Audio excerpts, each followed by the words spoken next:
The universe had one rule: never disturb humans. They ignored it. Part 1. The massive crystal dome of the Galactic Collective Council chamber glittered under the light of 3 suns. Inside, 200 different species from across the known universe gathered for an emergency session. The air buzzed with nervous chatter and the occasional hiss of translation devices. Counselor Zeftar, with skin the color of deep space and eyes that reflected starlight, stood at the central podium. His 4 arms gestured at the holographic display showing a small blue planet. "Fellow members of the collective," Zeftar began, his voice echoing through the chamber. "We face a grave situation. A scout ship has gone missing near the restricted zone. We believe it entered Earth's atmosphere." The chamber erupted in gasps and alarmed chatter. A tall, reed-thin alien rose from her seat. "Who would dare violate the human isolation protocol?" she demanded. Zeftar's upper arms made a gesture of regret. It was a Zalaxian vessel, the Starlight Seeker, commanded by explorer Valdrin. The name sent a fresh wave of murmurs through the crowd. Valdrin was known throughout the collective as brilliant but reckless. "Show them," Zeftar said to his assistant. The hologram changed to display footage from Earth's history. Wars, weapons, and the rapid advancement of human technology flashed before the Council. "This is why we established the protocol 300 years ago," Zeftar reminded them. "Humans evolved on what we classify as a death world. They survived ice ages, predators, plagues, and their own violent tendencies. In just the last century, they have advanced from primitive flight to space exploration." The Council watched as the hologram showed humans landing on their moon, building space stations and sending probes to other planets. "They accomplished this while fighting among themselves," Zeftar continued. "Imagine what they might do if threatened by outside forces." On Earth, Lieutenant Mason Gregory sat in the cockpit of his F-35 fighter jet, soaring above the Nevada desert. The morning sun glinted off his helmet as he guided the aircraft through a series of practice maneuvers. This was his 3rd training flight of the week, standard procedure for pilots in the Earth Defense Fleet. "Sierra Base, this is Hawk 1, Mason said into his radio. "Completing Sector 4 patrol loop, nothing unusual to report."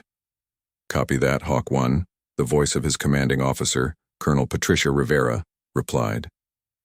"Complete your loop and return to base." Mason banked his jet to the right, preparing to turn back toward the base.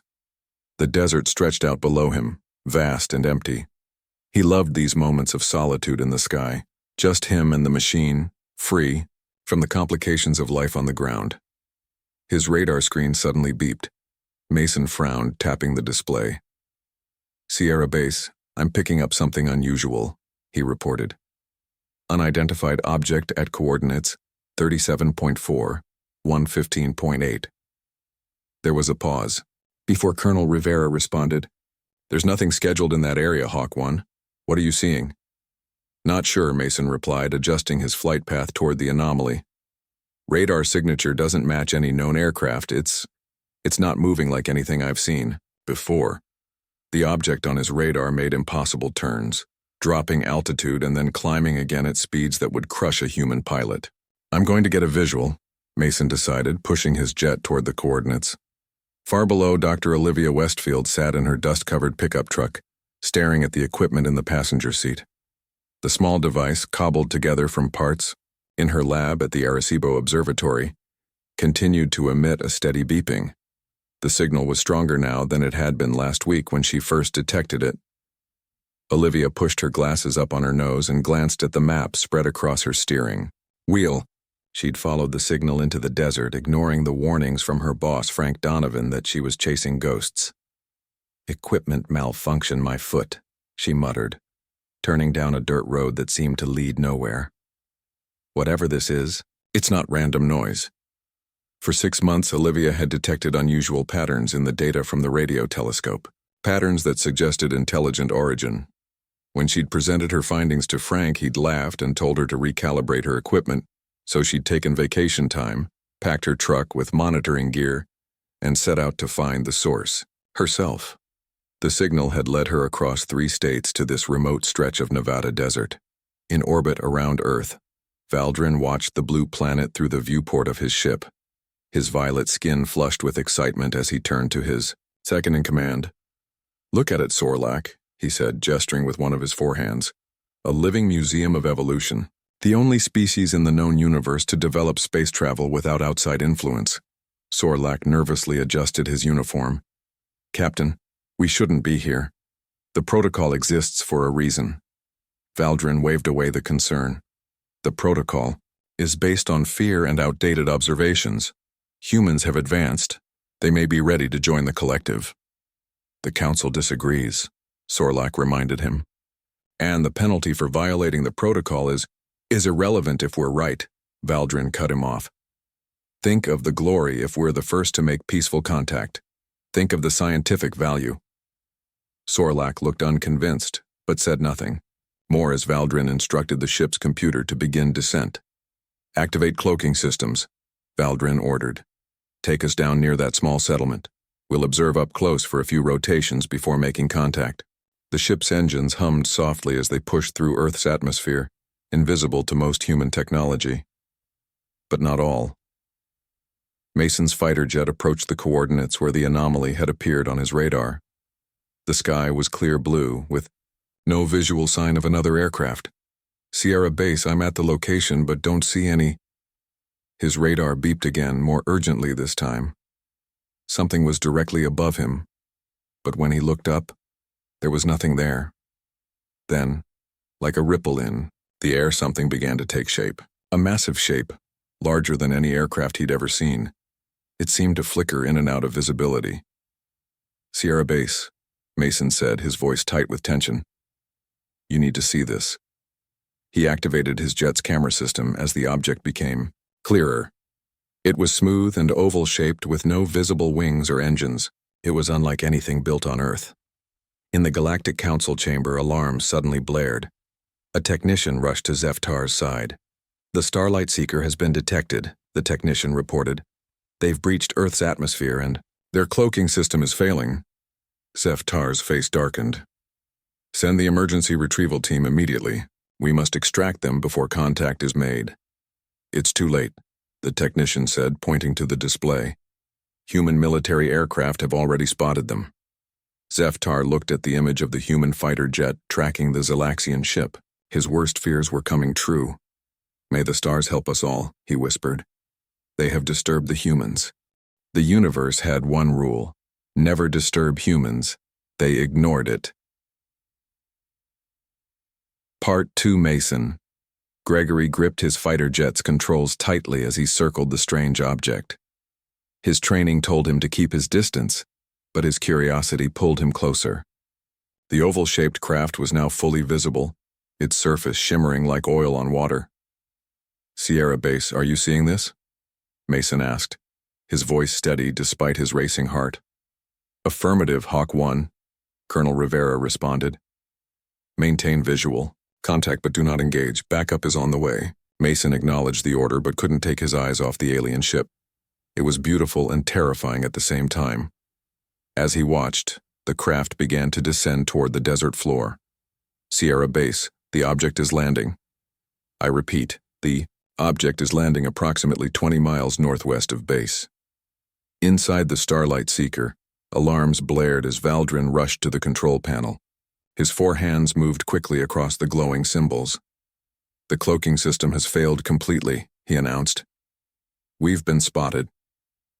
Sorlak's face showed a mixture of fear and anger. "I warned you this was dangerous. Now we must leave immediately." Valdrin shook his head, his violet skin darkening with determination. "No, this is exactly the opportunity we've been waiting for. A single human aircraft has found us. We can make first contact in a controlled situation." "Are you insane?" Sorlak hissed. "The protocol exists for a reason.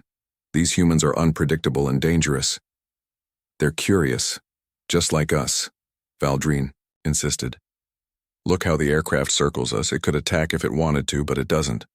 It's observing." Before Sorlak could argue further, Valdrin gave the command to land. The ship descended slowly, choosing a flat area away from any human settlements. "I'm turning off our defensive systems," Valdrin announced. "We must appear peaceful." Sorlak's eyes widened. That's suicide. At least keep the shields up. But Valdrin had already disabled the shields.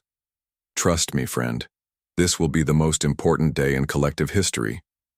Olivia Westfield felt the ground shake slightly as she drove her pickup truck across the desert. The beeping from her equipment grew louder and faster.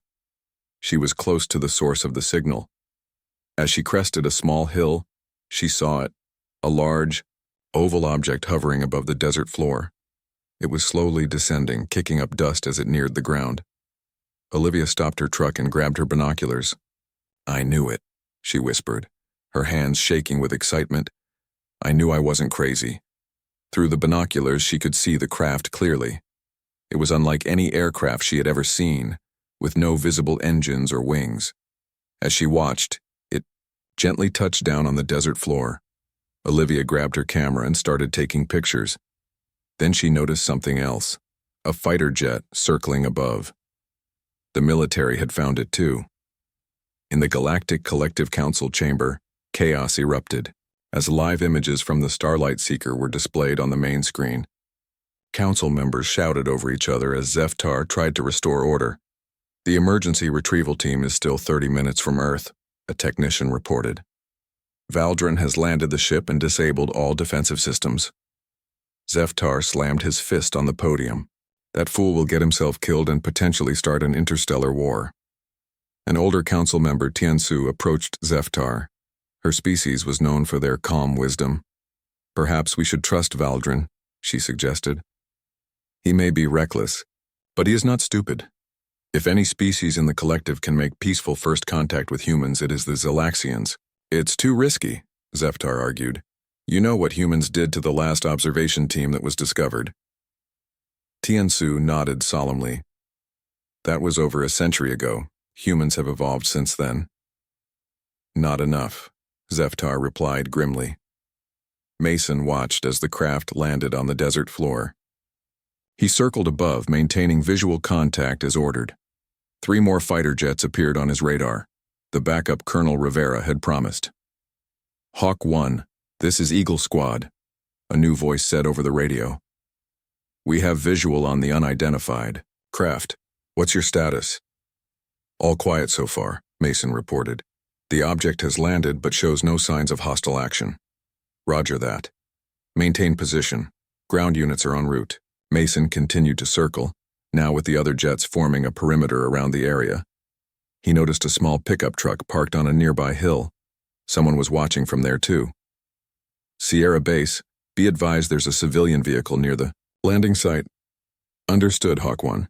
Security teams will handle it," Mason frowned. Whoever was in that truck would likely be detained and forced to sign all kinds of secrecy agreements. His thoughts were interrupted by a new development below. A section of the craft's smooth surface was changing. A door was opening. Valdrin stood before the ship's exit door, preparing himself for the historic moment. "I still think this is a mistake," Sorlak said from behind him. "At least let me go first." Valdrin smiled at his friend's concern. "No, I must be the first. This was my decision." He pressed his hand against the panel, and the door slid open with a soft hiss. Bright sunlight streamed in, along with dry, hot air. Valdrin took a deep breath and stepped forward onto the ramp. The desert landscape stretched out before him, beautiful in its harsh simplicity. Above, he could see the human aircraft circling. He raised 2 of his forearms in what he hoped was a universal gesture of peace. Olivia couldn't believe what she was seeing through her camera lens. A door had opened in the side of the craft and something was coming out. Someone. The figure was clearly not human. It was tall and slender with violet skin and 4 arms. It walked down a ramp and then stood still, looking up at the circling jets. 2 of its arms were raised. "It's making contact," Olivia whispered, her voice filled with wonder. She quickly gathered her equipment and began making her way down the hill toward the craft. This was the discovery of a lifetime, and she wasn't going to miss it. Mason saw it too, the alien figure emerging from the craft. His training hadn't prepared him for this.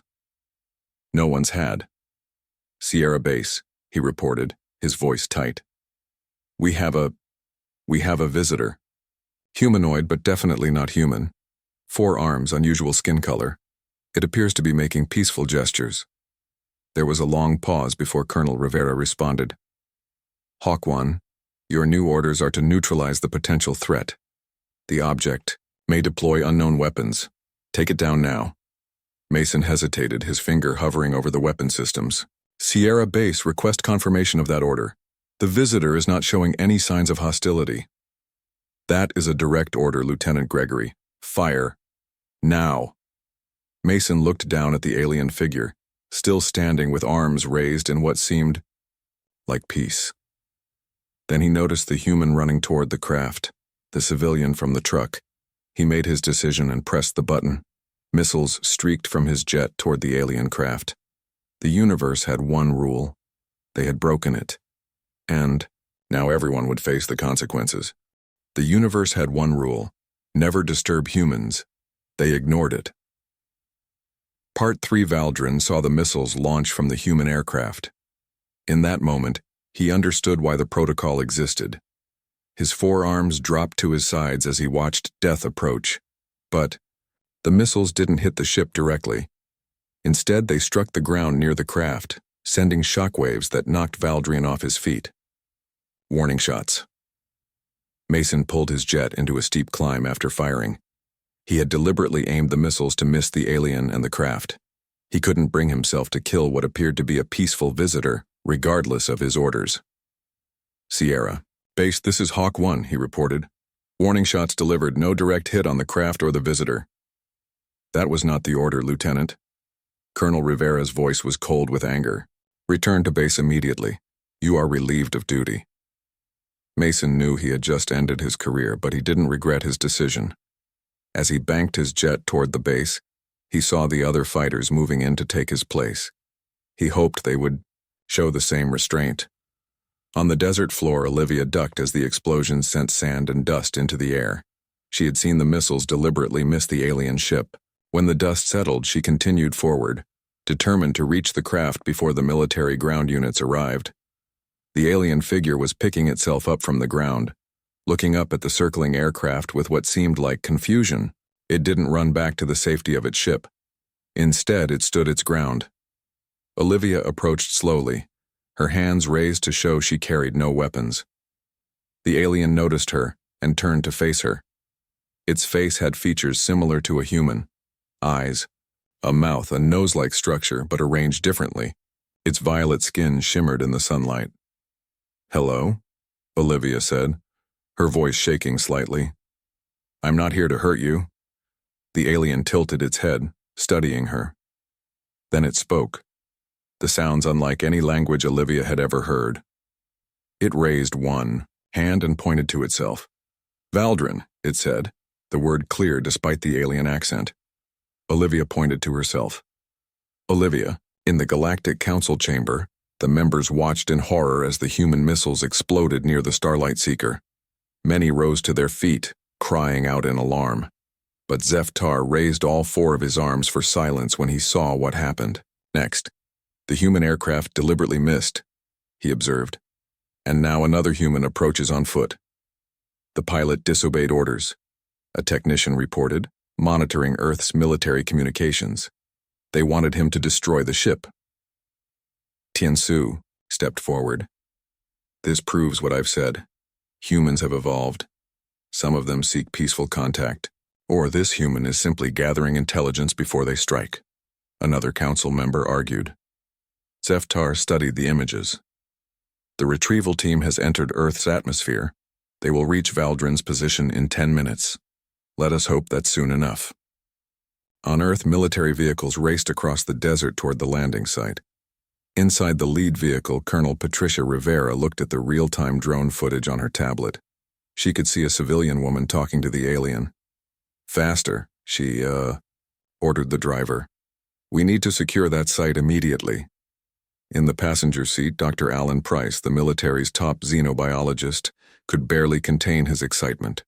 "This is incredible," he said. "First contact. Real first contact." "This is a security breach and a potential threat to national security," Rivera corrected him coldly. Your job is to assess whether this creature poses a biological hazard. Nothing. Or.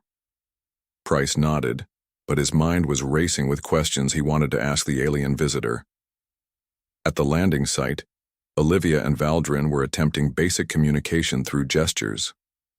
Valdrin seemed to understand that Olivia was friendly, but they were struggling to convey more complex ideas. From the ship's entrance, Sorlak watched nervously. He held a small device that translated their spoken language, but he was afraid to join them outside. The human aircraft still circled overhead, and he could hear distant vehicles approaching. "Valdrin!" he called out. "More humans are coming. We must leave now." Valdrin turned toward the ship. "Bring the translator," he replied in their language. "This human is peaceful. We might still succeed." Reluctantly, Sorlak emerged from the ship, carrying the translation device. He approached cautiously, keeping Valdrin between himself and Olivia. Mason had not returned to base as ordered. Instead, he had landed his jet at a small airstrip a few miles away and borrowed a jeep. He knew he would face court-martial for his actions, but he couldn't abandon the situation he had helped create. He drove toward the landing site, taking back roads to avoid the military convoy. As he approached, he could see the alien ship surrounded by a cloud of dust from the earlier explosions. 2 alien figures now stood outside the craft, talking to a woman he assumed was the civilian he had spotted earlier. None of them seemed to notice the dust cloud on the horizon that signaled the approaching military vehicles. Mason pressed harder on the accelerator. He needed to warn them. In orbit around Earth, the collective retrieval team prepared their approach. Commander Jalset, a hardened veteran who had lost family members in previous encounters with humans, studied the tactical display. "Arm all weapons," he ordered. "We'll extract our people and destroy any human military presence in the area." His second-in-command looked concerned. "Sir, the Council ordered a peaceful retrieval if possible." Jalset's eyes narrowed. "The humans fired first. We're merely defending our people." Back at the landing site, Sorlak activated the translation device. It hummed softly as it processed the languages it was hearing. "Can you understand me now?"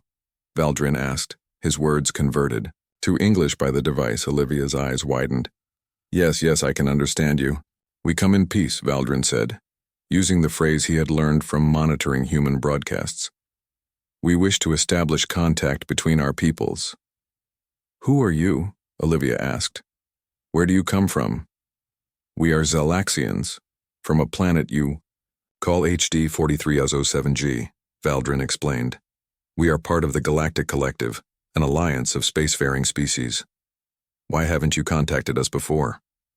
Valdrin hesitated. "There has been a policy of non-interference with Earth. I broke that rule to come here." Before Olivia could ask more questions, they heard the sound of an approaching vehicle. A jeep appeared over a small rise, driven by a man in a flight suit. He skidded to a stop and jumped out. "You need to leave now," he shouted. "Military forces are coming. They have orders to capture or kill you." Valdrin and Sorlak looked at each other in alarm. "Who are you?" Olivia demanded. "Lieutenant Mason Gregory," he replied. "I'm the one who fired the warning shots. I'm trying to help." In the distance, they could now see the dust cloud and hear the rumble of engines. The military convoy was minutes away. "We must return to our ship," Sorlak insisted. "No," Valdrin said. "If we flee, they will see us as a threat. We must stay and attempt peace." Mason shook his head. "You don't understand. They won't negotiate. Not yet. This is too big, too sudden." As they argued, none of them noticed the new light in the sky. The collective retrieval team had arrived, and they were not coming in peace. The universe had one rule: never disturb humans. They ignored it. Part 4a. Bright light cut through the sky above the desert, causing everyone at the landing site to look up. A ship much larger than Valdrin's craft descended rapidly. Its design was similar but more angular, with visible weapon ports along its hull. "The retrieval team," Sorlak said, his voice filled with relief. "We're saved." Valdrin looked less certain. That's Jalset's command ship. This could make things worse. Mason recognized a military vessel when he saw one, even an alien one. Are those weapons? He asked, pointing at the ship. Before Valdrin could answer, the ground shook as the new ship fired energy beams at the approaching human military convoy. Vehicles exploded in the distance, sending black smoke into the blue sky. No! Valdrin shouted as if the ship's crew could hear him. Stop the attack! Olivia watched in horror as more beams lanced down, creating a barrier of destroyed vehicles and burning sand between them and the military forces. They're trying to protect us, Sorlak explained. By killing humans? Mason demanded. That's not protection, that's war. In the lead vehicle of the convoy, Colonel Rivera ordered her driver to stop as vehicles ahead of them exploded. Dr. Price clutched his seat, his excitement about alien contact replaced by fear. All units, take defensive positions, Rivera commanded, over the radio. Air support, engage the hostile craft. Fighter jets that had been circling changed course, heading toward the new alien ship. They fired missiles, but energy shields around the ship flashed blue as they absorbed the impacts. In the Galactic Council chamber, chaos erupted as they watched the attack unfold. Jalset is firing on the humans, Zeftar shouted. This is exactly what the protocol was designed to prevent. Counselor Tiansu stepped forward. You must contact Jalset immediately. Order him to cease fire and withdraw. I'm trying, a communications officer replied. He's not responding. Back on Earth, the alien ship hovered above the landing site. A beam of light shot down, surrounding Valdrin and Sorlak. They're extracting us, Valdrin explained, feeling himself being pulled upward. I'm sorry, this isn't what I wanted. Olivia reached out, grasping Valdrin's lower hand. Take me with you, she said urgently. I can help explain to your people that not all humans want conflict. Valdrin hesitated, then pulled her into the beam. What about you? He asked Mason. Mason looked at the military forces regrouping in the distance, then at the burning vehicles. If he stayed, he would be arrested or killed as a traitor. If he went with the aliens, he might help prevent a war. I'm coming too, he decided, stepping into the light. The four of them rose toward the ship as human fighter jets circled above, unable to fire for fear of hitting their own people. Inside Commander Jalset's ship, alarms sounded as the extraction beam activated. We have them, an officer reported. But there are 2 humans with them. Jalset's face darkened with anger. Humans? On my ship? Impossible. Valdrin appears to have brought them willingly, the officer added. That fool will destroy us all, Jalset hissed. Bring them to the containment area. The humans will be considered prisoners. As they were pulled into the ship, Mason felt weightless for a moment before gravity returned. They stood in a large metal room with curved walls. Armed guards surrounded them, weapons pointed at the humans. Lower your weapons, Valdrin ordered. These humans helped us, they are not hostile. Jalset entered the room, his dark blue uniform marked with symbols of rank. Unlike Valdrin's violet skin, Jalset's was deep blue, almost black. His eyes, fixed on the humans with obvious hatred. You have violated protocol and brought humans onto a collective vessel, he said to Valdrin. You will face charges for this. The protocol is wrong, Valdrin argued. Some humans want peaceful contact. These 2 risked their lives to help us. While others fired weapons at you, Jalset countered. Humans are dangerous and unpredictable. So, are you? Mason said, stepping forward. You fired first at our military. I deliberately missed when ordered to destroy Valdrin's ship. Who's the hostile species here? Jalset looked surprised at the human's boldness. The translation device converted his words perfectly. You understand our language? Thanks to this, Olivia said, pointing to the device Sorlak still held. We can communicate. We can work this out peacefully. Jalset considered this for a moment. You will remain in containment while I decide what to do with you. The council will want a full report. After Jalset left, guards escorted them to a smaller room with bench-like structures along the walls. The door closed, leaving the 4 of them alone. I'm sorry, Valdrin said. This is not how first contact was supposed to happen. Your commander seems determined to prove humans are violent by provoking us into violence, Mason observed. Jalset lost family in a previous encounter with humans, Sorlak explained. A research team was discovered on Earth 80 years ago. They were captured and dissected. Olivia winced. That's horrible, but it was a different time. We've evolved since then. Have you? Sorlak asked. Your military was ready to kill us on sight. Not all of us, Mason pointed out. I disobeyed. Orders to protect you. On the ship's bridge, Jalset received an urgent communication from the Galactic Council. Commander, you are ordered to cease hostilities immediately, Zeftar's voice boomed. Return to collective space with the Zelaxians. I have retrieved them, Jalset reported, but Valdrin has brought 2 humans aboard. There was silence before Zeftar responded. This complicates matters. Bring them to the Council. We must decide how to proceed. They are a security risk, Jalset argued. They are now the first official human representatives to the collective, Zeftar countered.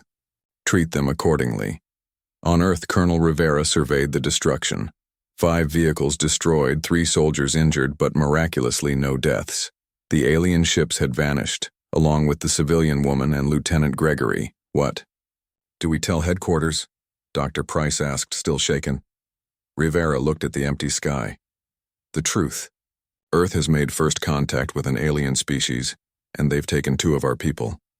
This is no longer just a military matter. It's a planetary one. As Jalset's ship accelerated away from Earth, Olivia looked out a small viewport at her home planet growing smaller. What happens now? She asked. We go to the Collective Council, Valdrin explained. You will be the first humans to visit the center of galactic civilization. Mason stood beside her. And hopefully not the last. The universe had one rule about humans. They broke it. Now we all have to live with the consequences, good and bad. As Earth disappeared from view, none of them could know whether those consequences would lead to peace or war. But one thing was certain. The universe would never be the same again. The universe had one rule: never disturb humans. They ignored it. Part 5. The journey to the Galactic Collective's headquarters took 3 Earth days. During this time, Mason and Olivia were moved from the containment room to more comfortable quarters, though guards remained posted outside their door. Valdrin visited them regularly, teaching them about the collective and its many species. Sorlak joined sometimes, gradually becoming less nervous around the humans. The council is divided about how to handle this situation, Valdrin explained during one visit. Some want to return you to Earth and reinstate the isolation protocol. Others see this as an opportunity for humans to join the collective. What do you think will happen? Olivia asked. It depends on how you present yourselves, Valdrin replied. You will be the first impression many council members have of humans. Mason paced the room, still uncomfortable with their situation. We didn't ask for this responsibility. We're not diplomats or politicians. Which is precisely why you might succeed, Valdrin said. You are ordinary humans who chose peace over violence. That speaks volumes. On Earth, news of the alien contact had spread worldwide. Grainy video from military cameras showed the spacecraft and even captured images of Valdrin. Governments scrambled to form response plans while citizens reacted with a mixture of fear, excitement, and disbelief. Colonel Rivera had been promoted to head a new international task force dedicated to preparing for possible alien return. Dr. Price worked with scientists around the world to analyze the limited data they had collected. We need to prepare for all possibilities, Rivera told a room full of military leaders from various countries. If they return hostile, we must be ready to defend ourselves. If they return peaceful, we must have a unified response. And what about the 2 humans they took? Someone asked. Rivera's face hardened. Lieutenant Gregory and Dr. Westfield are now, for better or worse, humanity's first ambassadors. We can only hope they represent us well. Jalset's ship approached the massive space station that served as the collective's central meeting place. From the viewport in their quarters, Mason and Olivia stared in awe at the structure. It was shaped like a wheel with spokes connecting to a central hub, and it dwarfed any space station humans had built or even imagined. "It's incredible," Olivia whispered. "There are representatives from over 200 spacefaring species there," Valdrin told them proudly. "Some breathe different atmospheres, some come from water worlds, some from gas giants, all working together for the greater good. And now humans might join them," Sorlak added, thanks to Valdrin's recklessness. Though his words were critical, his tone had become almost affectionate. When they docked at the station, Mason and Olivia were given special breathing devices to wear around their necks. "Some areas have atmospheres adjusted for different species," Valdrin explained. "These will activate automatically if needed." They were escorted through wide corridors, filled with beings of all shapes, sizes, and colors. Some walked on many legs, others floated or slithered. All stopped to stare at the humans, creating a ripple of excitement and whispers. The council chamber was even more impressive in person than it had been in the holographic displays Valdrin had shown them. The crystal dome sparkled with the light of nearby stars, and the circular arrangement of seats held beings from across the galaxy. Commander Jalset stood before the council, finishing his report. "And so I brought the Zelaxians and the two humans here for your judgment." Zeftar, who sat in a position of prominence, nodded gravely. "Bring forth the humans." Mason and Olivia walked forward, feeling the weight of hundreds of alien gazes. Valdrin and Sorlak moved to stand beside them in a show of support. "Humans of Earth," Zeftar addressed them. "You stand before the Galactic Collective Council as the first of your kind to do so. Your presence here violates our oldest protocol, yet it also presents an unexpected opportunity." "We didn't ask to be brought here," Mason said, his voice steady. "But now that we are, we hope to establish peaceful relations between humans and the Collective." "Even after our ships fired upon your military?" an alien council member asked skeptically. "That action was regrettable," Olivia replied. "But it resulted from misunderstanding on both sides. Humans reacted with fear, and so did your commander." She looked directly at Jalset, who stood rigid with barely contained anger. "Fear is the enemy of peace," she continued. "We've learned that lesson painfully throughout our history." Tiansu, the elder council member, leaned forward. "Tell us, humans, if you were returned to Earth, what would you advise your leaders regarding the Collective?" Mason and Olivia exchanged glances before Mason spoke. "I would tell them that the universe is full of wonders beyond our imagination and beings who have much to teach us. But I would also warn them that fear runs both ways. The Collective has been afraid of humans for centuries, just as humans will initially fear the unknown." Olivia added, "I would advise patience and gradual contact. Not isolation, but not immediate full integration either. We need time to prepare our people for the knowledge that we're not alone." Murmurs spread through the chamber as council members discussed among themselves. Finally, Zeftar raised his hands for silence. "We have reached a decision. The human isolation protocol will be modified.